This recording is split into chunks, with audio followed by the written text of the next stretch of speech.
नमस्कार, मेरा नाम आशिमा कौर क्लेर है और मैं ETT TET pass unemployed union Punjab से बात कर रही हूँ। मैं नहीं जानती कि आप सब में से हमारी यूनियन के बारे में कौन कितना जानता है, पर मैं चाहती हूँ कि आप प्लीज़ 5 मिनट निकाल कर मेरी बात को ध्यान से सुनें और हमारी प्रॉब्लम को मीडिया पर, सोशल मीडिया जिसको हम ये बोलते हैं कि यहाँ पर सबकी आवाज़ को उठाया जाता है, सबकी आवाज़ को सुना जाता है, वहाँ पर हमारे मुद्दों को रखें और हमारी हेल्प करें। मैं चाहती हूँ कि आप मेरी मुद्दों को ज़रा ध्यान से सुनें, जिनको पंजाब सरकार ने अभी तक नहीं ध्यान दिया। मैं आपको बताना चाहती हूँ कि हम पंजाब में पिछले 4.5 साल से ईटीटी की कोई भी वैकेंसी नहीं आई है, जिससे निराश होकर हम पिछले 4.5 से प्रोटेस्ट कर रहे हैं। 2017 में हमने सोहाना टैंकी पर हमारे 4 जो साथी थे वो टैंकी पर चढ़े थे, बट 2 महीने बैठने के बाद भी हमारी कोई प्रॉब्लम सॉल्व नहीं हुई। गवर्नमेंट से हमें सिर्फ निराशा मिली है, या जिसे हम कहते हैं कि मीठी लॉलीपॉप्स होती हैं, वो मिलती रही हैं। मीटिंग्स बहुत ज़्यादा होती हैं, मीटिंग पर मीटिंग मिलती है, बट जिनका कोई भी ठोस हल नहीं निकलता। जिसके 4.5 साल निकलने के बाद, जिसमें से बहुत सारे प्रोटेस्ट टैंकी पर हुए हैं, बहुत सारे प्रोटेस्ट जो कहते हैं सड़कों पर हुए हैं, हमने भीख भी मांगी है अमृतसर जाकर, बठिंडा जाकर, मनप्रीत सिंह बादल का होम टाउन है बठिंडा, वहाँ जाकर।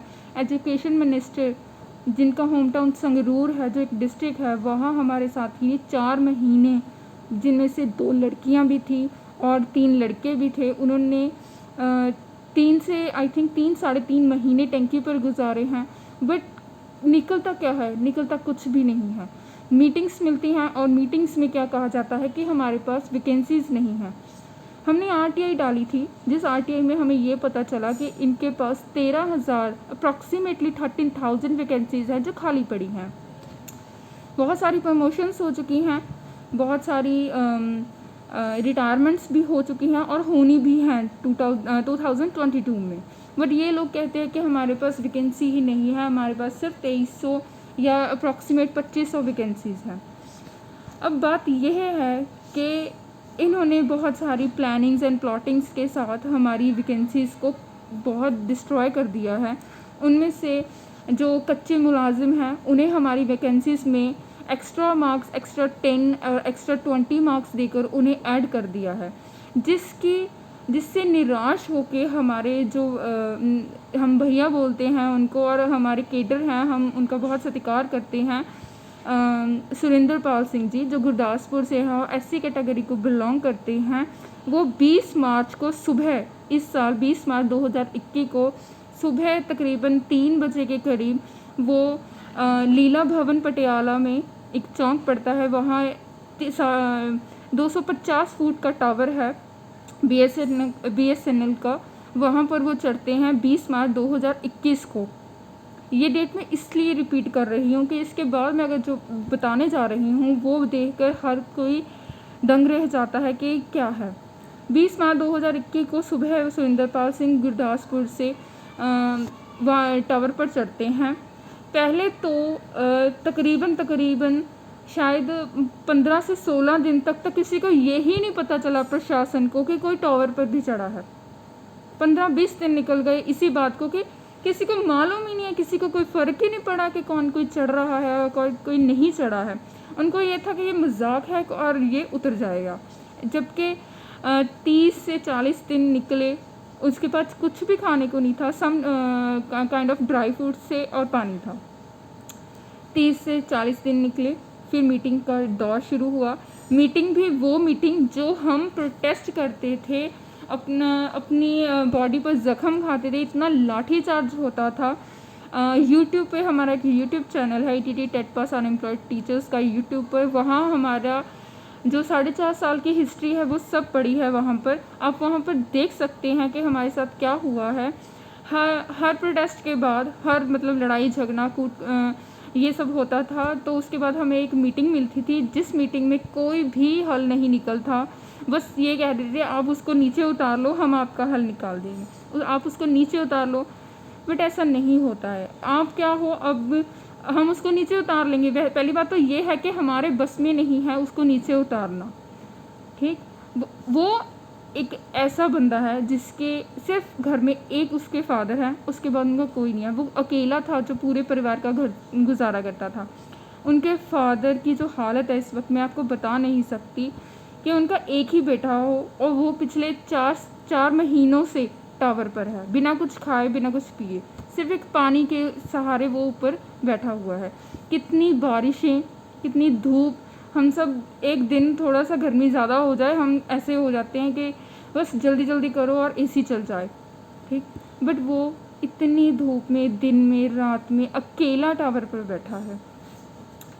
92 दिन, जो 92 डेज़ हो चुके थे इस बात को, कि वो 20 मार्च से लेकर 92 डेज़ तक वो टावर पर बैठा। तो उसके बाद जब उसे लगा कि कोई हल नहीं निकल रहा है, इतनी सारी मीटिंग्स हो चुकी हैं, बट किसी भी मीटिंग में उसके तरफ कोई ध्यान ही नहीं दे रहा था कि वो उसकी जान की कोई परवाह कर रहा हो। तब उसने जाकर 92 डे में उसने मरण व्रत शुरू किया, जिसमें उसने पानी पीना भी छोड़ दिया था। तब कहीं जाकर 113th डे, 113वें दिन में जाकर सरकार ने हमें ये कहा कि हमने अपनी सारी मांगे मान ली हैं, आप उसको नीचे उतार लो। अगर नीचे नहीं उतार सकते तो उसका मरण व्रत तुड़वाओ। तो हमारी उनसे जो सरकार से मीटिंग हुई थी, वो हमें लगा कि कुछ किस हद तक जायज़ है। हमने उनकी बात को माना और उन पर विश्वास किया, और हमने सुनीता जी से रिक्वेस्ट की कि वो अपना जो मरण व्रत है वो तोड़े। तो उन्होंने सुबह, हम रात को टावर पर चढ़े थे और सुबह मतलब उनसे बात की तो उनको कन्विंस किया और वो उन्होंने अपना मरण व्रत तोड़ा। 113वां दिन भी निकल गया, 114वां दिन आया, बट सरकार ने अपना एक भी वादा हमसे पूरा नहीं किया। उन्होंने हमारी कोई भी मांग नहीं मानी।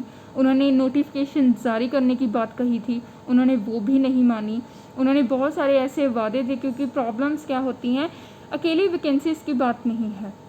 वैकेंसीज़ की बात होती तो शायद हम कहीं एडजस्ट भी कर लेते, पर बात तो दलित के साथ जो हो रहा है उसकी है ना। हम कब तक सहेंगे ये सब? दलित परिवार का बच्चा जो इतने दिनों से ऊपर है और किसी को कुछ भी नहीं पता। ये जो हमारे सो कॉल्ड सुखबीर सिंह बादल जी हैं, वो बोल रहे हैं कि हम एक चीफ मिनिस्टर, एक deputy chief minister SC community से बनाएंगे। क्या खाक बनाओगे जब आपको यही नहीं पता कि 4 महीनों से एक दलित परिवार से एक बच्चा जो वेल क्वालिफाइड है वो टावर पर बैठा है। आप किसी ने भी उसका एक बार भी पता नहीं लिया वहाँ पर आकर। कितनी सी बड़ी बात है। कहाँ पड़ा है बठिंडा? क्या चंडीगढ़ जाते हो, पटियाला में से होकर जाते हो ना? किसी ने भी एक बार रुक कर देखा नहीं कि एक बार हाल ही पूछ ले, किसी का तो बच्चा है ना वो। बट नहीं, किसी ने कुछ परवाह नहीं की। हर बार मीटिंग होती है, हर बार मीटिंग हुई है। इस महीने की बात करती हूँ, 6 जुलाई 2021 को हमें बोला गया था कि आपकी सारी मांगें मान ली गई हैं, आप उसको नीचे उतार लो। हम पहली बात तो मैं आपको पहले ही कंफर्म कर चुकी हूँ कि हमारी तो कोई औकात ही नहीं है कि हम उसे नीचे उतार लें। वो इतना ज़्यादा मेंटली डिप्रेस्ड हो चुका है, इतना ज़्यादा। हर बार उसके दिमाग में एक ही बात घूम रही है, क्या मेरी जान का मेरे पंजाब को कोई फ़र्क नहीं पड़ता? क्या इन जो मिनिस्टर्स हैं इनके लिए पॉलिटिक्स ही रह गई है? किसी को भी उसकी जान की कोई परवाह नहीं है। वो पिछले 4 महीनों से इतनी धूप में सड़ रहा है, किसी को उसकी जान की कोई परवाह नहीं है। He is suffering from mentally illness.